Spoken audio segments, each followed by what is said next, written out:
So, hello students. Today I am going to teach you the very important topic, and that is basically the application of the Kirchhoff's law. And this is the first application of the Kirchhoff law, which is very important. And we have prepared a wonderful PPT for you, which is a very interesting topic, that is the Wheatstone's bridge.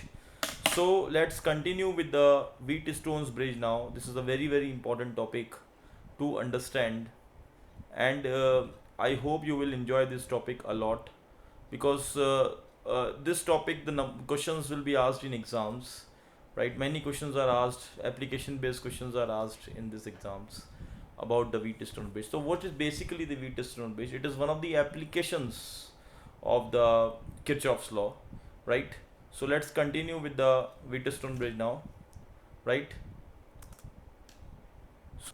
You can see the Wheatstone bridge is based on the Kirchhoff rules. So these are the two rules which I have taught you. Junction rule, that is the sum of the currents entering the junction is equals to some current going out, and the loop rule, the algebraic sum of the potential difference across the loop is zero, complete loop.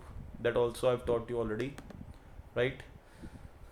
So basically this is very important, and these two rules, this will serve us for the application of the Wheatstone bridge. So what is the construction? As you can see here, it consists of, here you can see the four resistances R1, R2, R3 and R4, right? These are the four resistances, and these resistances are always balanced, right? The balance condition of the resistance that I'm going to derive, I'll surely derive that, right? So this A and C, these 2 points here, A and C, are known as what? The battery arms of the circuit, that is the Wheatstone's bridge, right? And from B to D there is one galvanometer which is connected, right?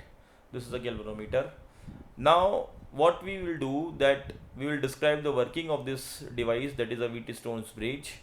So here if I apply the Kirchhoff's law, then I1 is the incoming current meeting at a point D, and I3 is the outgoing current.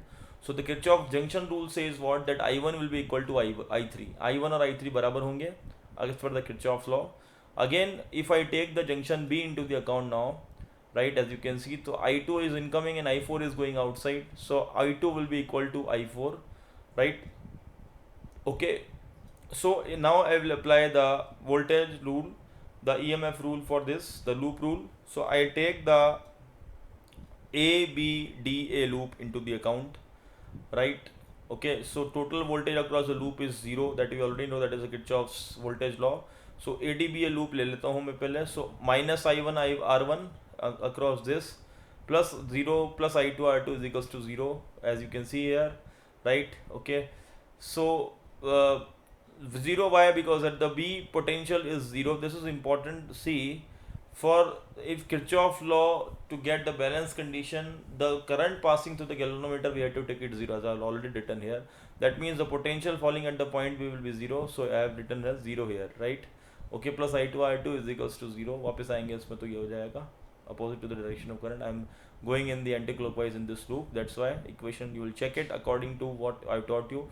दोनों side से लिख सकते हो cross. इसको अगर आप if you write it clockwise also, then also you will get the answer as minus I1 का यहाँ पे आ जाएगा plus I1 R1 plus 0 minus I2 R2 is equals to, वो भी सही है. And this I am writing, if you are running the clockwise here, so it will be minus I1 R1 plus 0 plus I2 R2 is equals to 0, वो भी सही है, दोनों ही सही है, right? Whatever you write. Okay, if you go here, it is in this particular thing, we are going anti-clockwise. Okay, we are traveling anti-clockwise, so we'll get this equation, right? Minus I1 R1 plus 0 plus I2 R2 is equals to 0, right? So let's solve it. So we will get my I1 R1 is equals to I2 R2, that means I1 by I2 की value हो जाएगी, simply we'll get R2 by R1, right?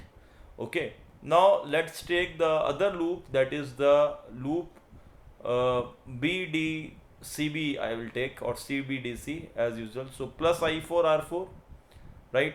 Okay, and minus I3 R3 is equals to 0. इसमें हो गया, right? So यहाँ देखिए plus I4 R4 I am writing, I am running, इसमें भी मैं एंटी क्लॉकवाइज जा रहा हूँ. तो एंटी क्लॉकवाइज जाऊँगा तो क्या होगा, करंट I4 अपोजिट डायरेक्शन में आ रही है, तो वैसे हम क्या लिखते हैं, माइनस I4 R4 लिखते हैं, लेकिन एंटी क्लॉकवाइज मूव कर रहा हूँ मैं, तो यहाँ जाएगा प्लस I4 R4 प्लस 0 इसके लिए, पॉइंट डी के लिए, and minus I3 R3 is equals to 0. That means what, I4 R4 will be equals to the I3 R3. So I get the balance condition as what? I get the balance condition as I2 R4 is equals to I1 R3 by the other equation. So I1 by I2 की value क्या आ जाएगी यहाँ पे? That is R4 by R3, right? Okay. So since these two are same, these two are the common equation. See I3 और R4 बराबर है, इसलिए मैंने I3 R4 की जगह I1 I2 लिख दिया. That means R2 by R1 is equals to R4 by R3.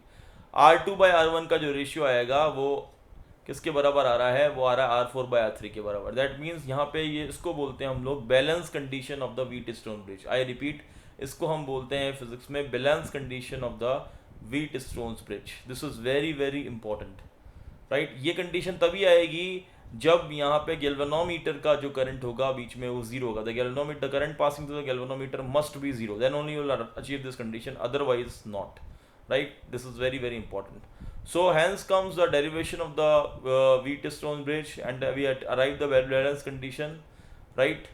Okay, so here I can see the arrangement of the resistors through which the current reading in galvanometer is zero is called the balanced Wheatstone bridge. That is the definition. Again I repeat, this arrangement of the resistors through which the current reading in the galvanometer must be zero is called the balanced Wheatstone bridge.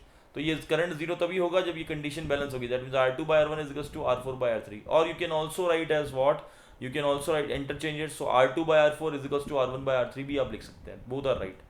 Okay, so I hope you have understood the Wheatstone bridge. So we will solve the questions of the Wheatstone bridge in the next class. Okay, you read the assignment, read the notes, and solve the assignment, which is just a derivation of the things which I'm giving here, right? Okay, so one more thing which is there, which is important is, okay, where there's a use of the Wheatstone bridge. Wheatstone bridge is used to determine what? The value of the unknown resistance in the circuit. Okay, we can solve many circuit with the help of the Wheatstone bridge. So suppose this is unknown resistance, let's say, so we can write R4 by R4 will be equal to what? R3, R2 by R1 आ जाएगा अपना, right? Thank you so much dear students.